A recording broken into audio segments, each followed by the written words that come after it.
చింటూ పెద్ద చెప్పులు. చింటూ పాత చెప్పులు చిరిగిపోయాయి. వాటితో ఆడుకోవడం కష్టంగా ఉంది. అతనికి కొత్త చెప్పులు కావాలి. చింటూ తన అమ్మతో కలిసి రాముమామ చెప్పుల దుకాణానికి వెళ్ళాడు. దుకాణం చాలా రంగురంగులగా ఉంది. చింటూ ఒక పెద్ద బోర్డు చూశాడు. దానిపై పెద్ద చెప్పులు అని రాసి ఉంది. అమ్మో, పెద్ద సాహసాల కోసం చెప్పులు అని చింటూ అనుకున్నాడు.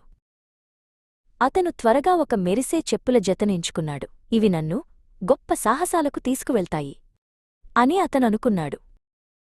అతను వాటిని వేసుకున్నాడు. అవి చాలా పెద్దవి. కాని అవి పెద్ద సాహసాల కోసం కదా, అందుకే పెద్దవిగా ఉండాలి అని అతను తనలో తాను చెప్పుకున్నాడు. రాముమామ నవ్వుతూ వచ్చాడు.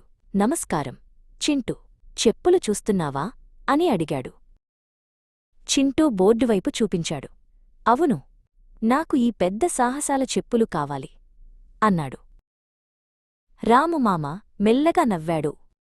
అయ్యో చింటూ, పెద్ద చెప్పులు అంటే పరిమాణంలో పెద్దగా ఉండే చెప్పులు పెద్ద సాహసాల కోసం కాదు, మన దగ్గర చాలా పరిమాణాలు ఉన్నాయి అని వివరించాడు. చింటూ నవ్వాడు.